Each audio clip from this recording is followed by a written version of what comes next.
In the early 19th century, Britain was a country changing faster than ever before, powered by industry, science, and new inventions, but still controlled by strict traditions and old beliefs, especially about the role of women in society.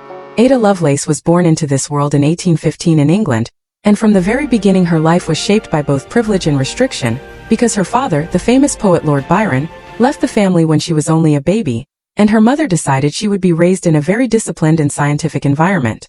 Her mother, Lady Annabella Milbanke, believed that imagination without logic could be dangerous, so she focused Ada's education on mathematics, reasoning, and structured thinking, making sure she was trained in subjects that were very unusual for girls at that time. As Ada grew, she did not develop in the same way as other children around her. While many were encouraged to focus on social life and basic learning, Ada was introduced to advanced mathematics at a very young age, and she began to show a natural ability to understand complex ideas with clarity and imagination. Even as a child, Ada's thinking was not limited to what was in front of her. At just 12 years old, she became fascinated with the idea of flight, studying birds carefully and trying to understand how movement in the air worked, not as a fantasy, but as a scientific problem that could potentially be solved. She spent time analyzing wings, balance, and structure, and even attempted to design a theoretical flying machine, showing a rare combination of creativity and logic that was far beyond her age. Throughout her childhood, Ada struggled with poor health, often experiencing long periods of illness that left her physically weak. But even during these times she continued studying mathematics and developing her understanding of scientific ideas, showing a level of determination that was uncommon for someone so young. As she entered her teenage years, her education became more advanced, and she was exposed to higher levels of mathematics, a field that was still largely dominated by men in Victorian society, yet Ada showed no hesitation in engaging deeply with it and building her own understanding. Her life took a significant turn when she met the mathematician Charles Babbage, who was working on a mechanical machine known as the Analytical engine, which was designed to perform calculations automatically using mechanical processes. While most people saw this machine as a complex calculating device, Ada saw something completely different. She began to imagine that this machine could go beyond numbers and calculations, and could potentially follow instructions, process symbols, and even handle complex patterns of information. This way of thinking was extremely unusual for her time, because in the early 1800s there was no concept of computers as we understand them today, yet Ada was already thinking in terms of instructions, logic, and structured processes that resemble modern programming.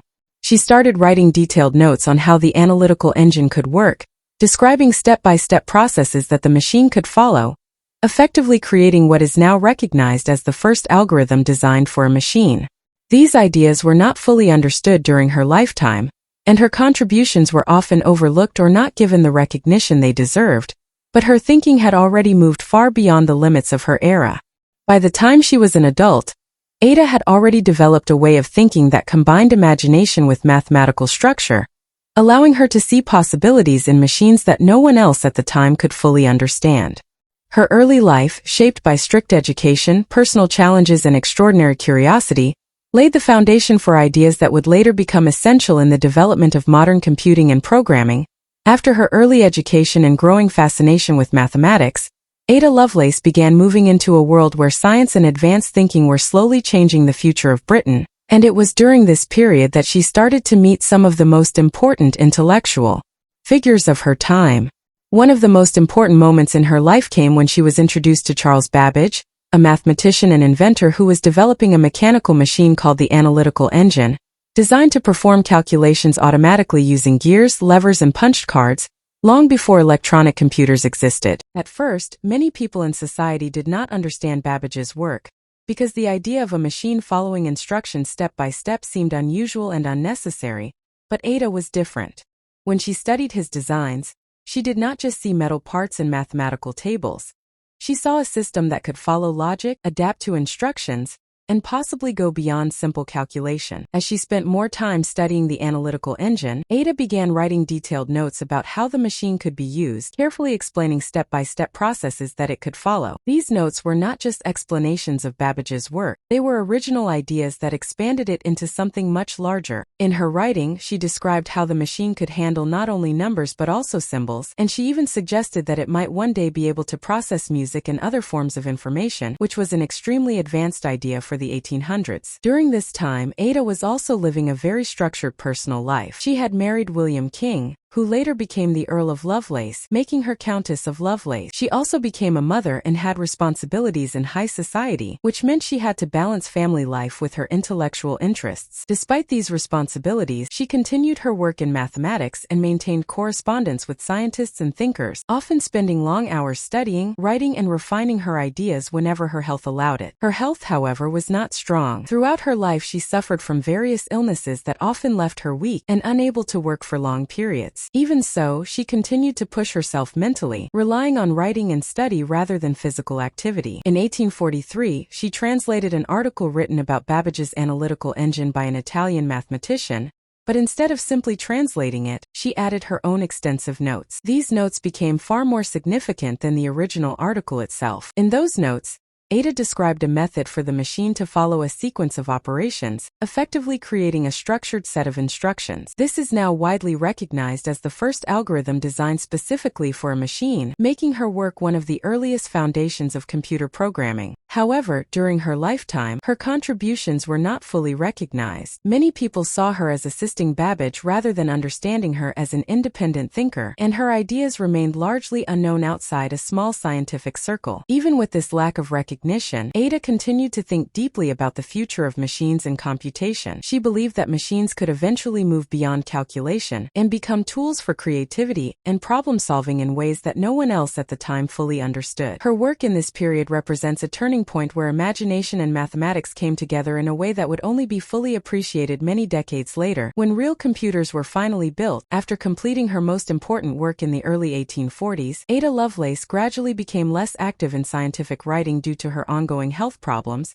but her ideas continued to exist in the background of early scientific thought, even though they were not widely recognized during her lifetime. During this later stage of her life, Ada continued to correspond with mathematicians and scientists, discussing ideas related to machines, logic, and calculation, but her health steadily declined, which limited her ability to work consistently or publish new ideas in the same depth as before. She also faced financial and personal difficulties, which added pressure to her already fragile condition, and despite her intellectual abilities, she was still living in a society where scientific recognition for women was extremely limited, meaning her work did not receive the public attention it deserved. In 1852, Ada passed away in England at the age of 36 after suffering from cancer, bringing her life to an early end at a time when her thinking was still far ahead of the scientific world around her. At the time of her death, her contributions were not widely celebrated, and for many years after, her work remained mostly known only to small groups of mathematicians and historians who studied early computing ideas. However, decades later, when technology began to evolve and real computing machines started to be developed in the 20th century, researchers began to revisit early scientific writings related to computation, and it was during this period that Ada's notes were rediscovered and properly understood. Scientists realized that the ideas she had written in the 1800s were closely related to modern concepts of programming, algorithms, and machine instructions, which meant that her work had effectively predicted key parts of computer science long before it physically existed. If you enjoyed this video and want to learn more about real stories from history, make sure to subscribe to the channel and turn on notifications so you never miss an update. Don't forget to like this video and share it with others who are interested in powerful historical stories. And let us know in the comments which historical figure you would like to see next. Thanks for watching.